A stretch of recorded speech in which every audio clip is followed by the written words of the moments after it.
Hi, everybody. Here's Maria Carmo. Today I have a star from the community, Dwayne. I'm good, Maria. Thanks for having me back on. It's been definitely a few months since we last talked. And as we were just saying, so much has been happening and kind of innovating in the Cardano ecosystem. So it's great to be back. It's a pleasure to have you here. You have been catalyst. You are involved in so many projects. So talking to you is a privilege because I know how busy you are. I know your head's down programming and doing all the stuff. Yeah, working with the developers, I'm right on top of them in the Slack channels. As soon as I hear something, or as soon as there's a piece of the financial model or a part of the product that me or Florian or one of the analysts on our team can address. Yeah, we have a very tight-knit relationship with the developers over at M Labs and our internal Plutus devs as well. So it's been great. For those who don't know, we're building Liqwid, which is a decentralized money market protocol. It enables borrowing and lending for different Cardano native assets, such as ADA and stablecoins and things like that. So the way our system works, essentially, it's a pool-based strategy, meaning when users deposit or supply some assets that they own in their wallet to the protocol, they're joining a market, which is a pool of all the assets that have been supplied to that market, and essentially minting a tokenized representation of their balance plus the interest that they're accruing each block. And people ask, where does that interest come from? Essentially, when they supply their tokens, they allow those assets to be borrowed by other users who come along, collateralize a position, and then borrow some assets from that market. As those other users have opened loans in the system, there's interest that they're paying on those loans every single block. And the protocol is on the back end doing some accounting to sort of accrue the borrower interest and pay that out in terms of the exchange rate that the user who supplied some tokens and minted those Q tokens receives in the end. So essentially, when I mint my Q tokens by supplying ADA or some other asset, I have an exchange rate for the Q token that I mint representing my exact balance 1-for-1 and the actual underlying asset ADA. Over time, as more borrowers use my market, my assets are more borrowed, the utilization in that market increases. Essentially, there's interest that gets repaid in the form of the exchange rate constantly increasing. In financial terms, we call it the time value of money, essentially, and users can capture that in our system by just holding Q tokens in their wallet. So yeah, that's a nutshell of how Liqwid works. I don't want to get too technical, but I know you have some specific questions from your community, and I would love to answer some of those. Yes, because we are here since Founder 2 and you got founded in Founder 2, and I know that you're coming in batches for the treasure and you financing parts of it. If you would just give me the update what you did in Founder 2, if it's accomplished, what you did in Founder 3, if it's accomplished. Absolutely, yeah. So Fund 2 for us was mostly about getting the technical design and protocol architecture completed for Liqwid.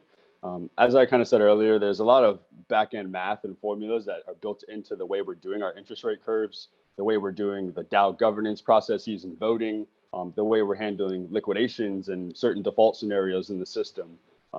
So having those things simulated and modeled out, first starting with Excel and just really testing out everything that was going to, in the future, become a Plutus smart contract.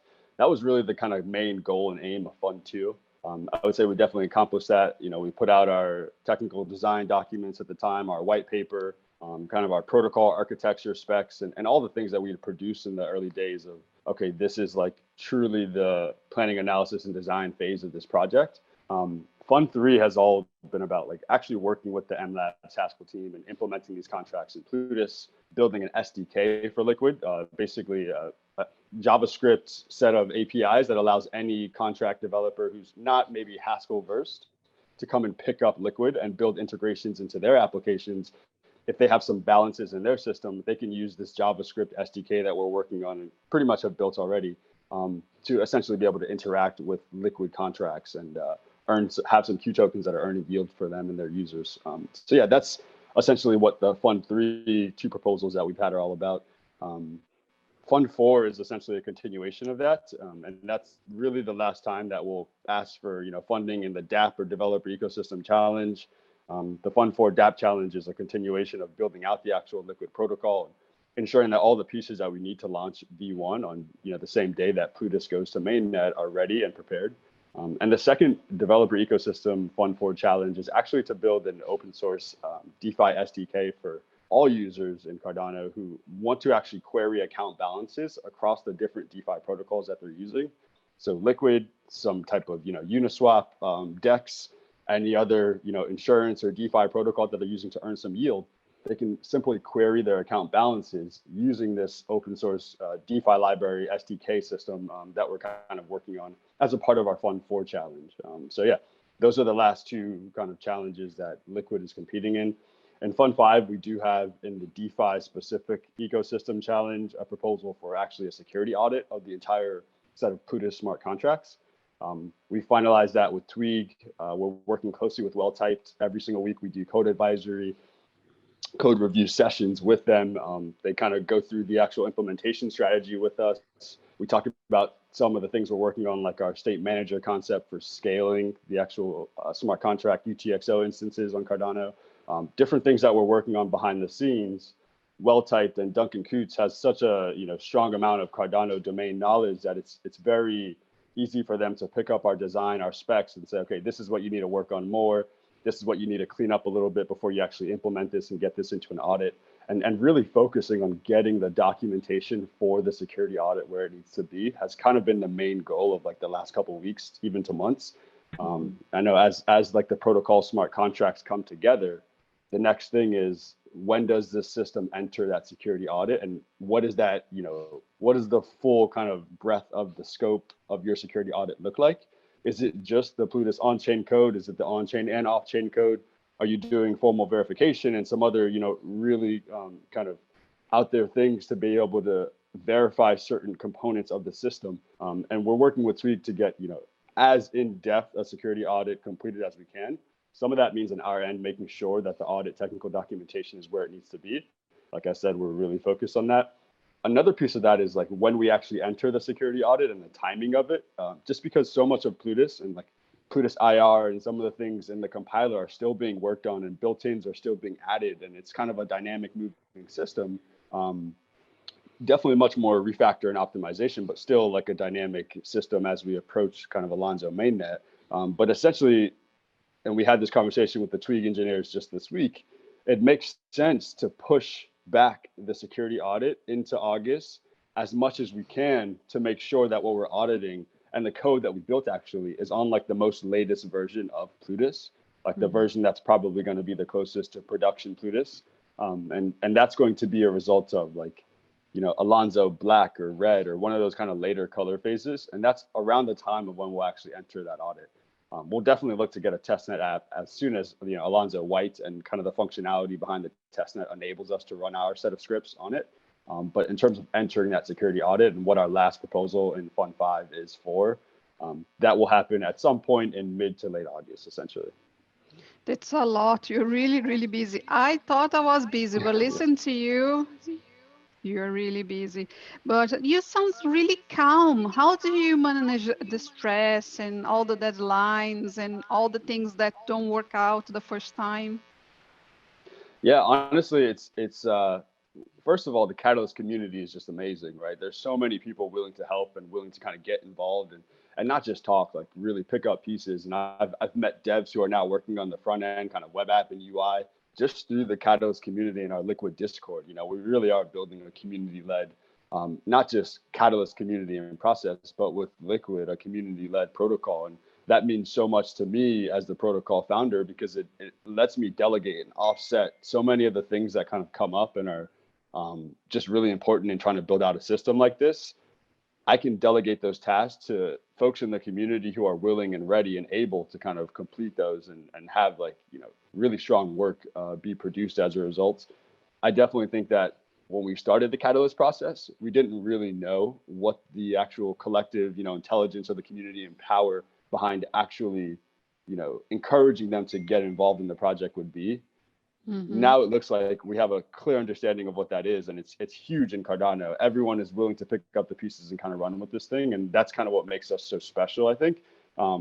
For me, I just, I come from a background in athletics and sport, and I've always been kind of a competitor, whether it's, against another team or someone else, but lately it's just really me competing against myself. So I think that's kind of what is really driving me, these days, and really just to see the Cardano community catalyze itself the way it has in the last year.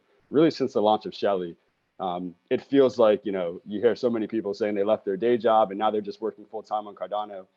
Like that to me is the dream. Like that's like what I'm every day working towards, you know, being able to just say, hey, I can full time work in this Cardano ecosystem. And that's not to get me wrong. I work in consulting, like MFR Consultants is the company I work for. Like I love the work I do in my day job. And a lot of it is software implementations and product development and things that relate so much and so closely to what we're working on with Liquid and these different DeFi apps that it's like, in many ways, my day job has prepared me for this moment. But I would definitely say that the beauty of this ecosystem in Cardano is that you can work for this system and you can be, you know, just another member of this community who's putting their all to get us to number one. Like it's just a collective community of intelligence, of doers, of developers, you know, and to me, that makes us so much more special than any one person or any one team just trying to hack at it and build like a pretty good product. So yeah, I would definitely attribute a lot of our success to just the collective awesomeness of Cardano.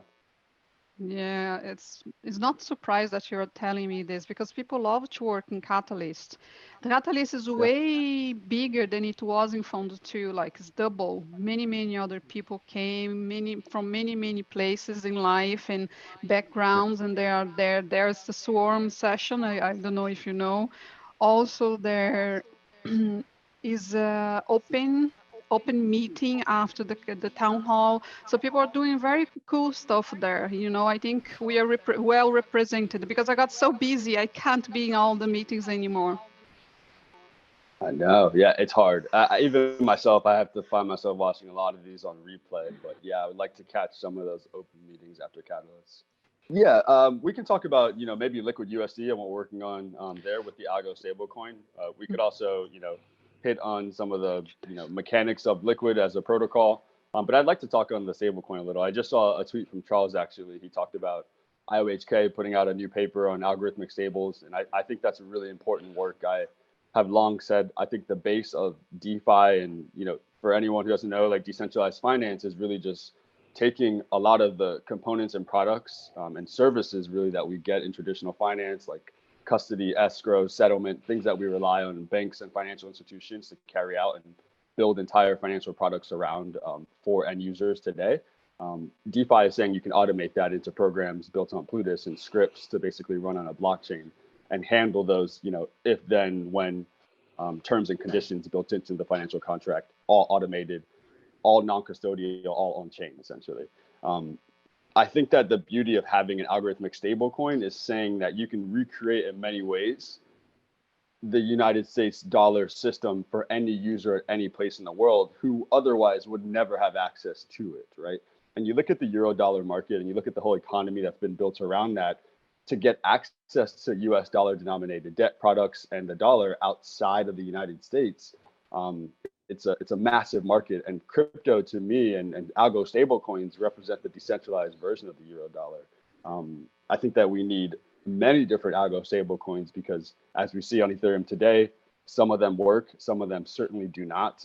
We at Liquid have a very, you know, solid understanding of the space and the different models of algo stablecoins that have been built, whether they're, you know, collateralized, partially collateralized, have some secondary inflationary token that kind of balances and offsets the price when the peg goes up or above or below $1. These things all kind of control the mechanics of how that stablecoin system works.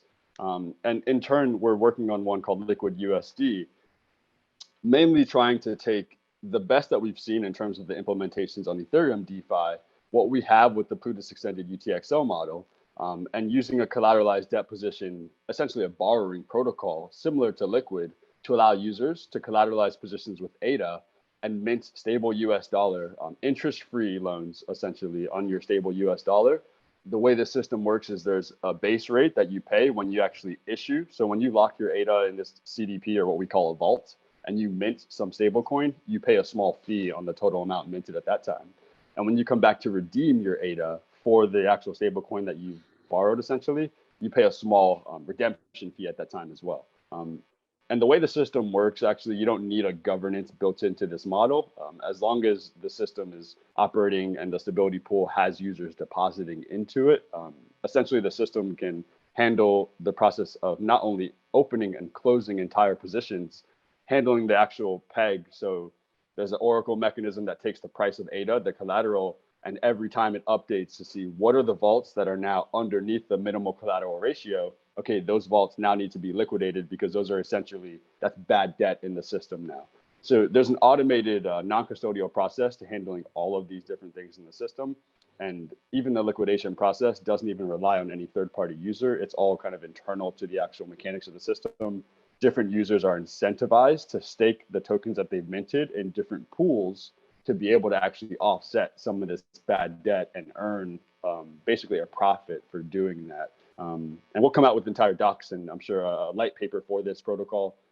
The Liqwid product lead, Florian, is actually the co-founder of this Liqwid USD protocol. And I'm sure he'll come on interviews and we'll have entire graphics and visuals drawn up for this in short time. But essentially, we're looking to go live with this stablecoin protocol at the same time as Liqwid launch. And what it means is huge because it essentially says we can scale with our stablecoin on day one inside of Liqwid, meaning we can have and incentivize users to supply LQUSD inside of the Liqwid protocol. And now we have that stablecoin liquidity mode that, you know, Compound and Aave and some of the other protocols enjoy today, meaning you've incentivized enough suppliers to deposit stablecoin. Now on the borrow side, you have very favorable interest rates and the ability for any user to come along, collateralize a position and open a loan in stablecoin, which is what most users who come to these lending protocols really want to do. They want to, you know, supply their volatile crypto and they want to open a loan in a stablecoin. That way you reduce that price volatility in the token that you actually borrow from the system. So yeah, that's the plan for Liqwid USD. It's definitely been underway for the last 1.5 to 2 months or so. And the actually really cool thing is it's borrowing a lot of its concepts and even kind of back-end math from Liqwid. And it's a different team working on it, but it's part of the same company, M Labs. So there's, you know, close collaboration between the teams. And we feel really confident in having a prototype out by sometime, you know, middle of July, end of July timeframe. But also being able to get it into audit and launch it around the same time as Liqwid. So yeah, that's some exciting things that we're working on.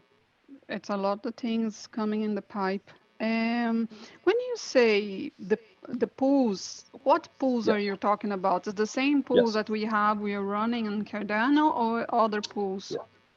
Yes, so these are other pools. These pools are actually smart contracts. We call them liquidity pools. Some folks in Ethereum call them staking pools. And I was actually just having this conversation with Big Pay just a few days ago. It's a different connotation for Ethereum DeFi, right? Because they're talking about, when they say staking pools, they mean that you've actually minted some token by using their protocol. All right, so you've used their service. And now you're taking those tokens that you've minted, whether it's from a DEX, whether it's from a protocol like Aave for lending, and then you're supplying them to a contract that's just not even doing anything with those tokens. It's kind of like just proof of ownership, proof of capital. But the fact that you've supplied that contract and you've kind of locked them in that contract for some time, you're going to then earn that system's governance token or some other token kind of tied to staking in that system. So staking is a very general kind of concept. In proof of stake networks, it's at the native layer. Like, yes, you're staking to secure the system. You're staking to delegate to a pool who can create blocks because they're running a block producer node. Yes. At the level of DeFi and smart contracts, staking pools and liquidity pools essentially mean pools that anyone can supply into become what we call like a liquidity provider, an LP. You can mint by providing liquidity into these pools, LP tokens. So in Liqwid, you mint these Q tokens. In protocols like Uniswap, you mint what they call LP tokens for whatever pair that you've provided liquidity to, okay? So now you take those tokens that you mint and then you put those in a staking contract to earn the governance token for whatever protocol is kind of incentivizing that.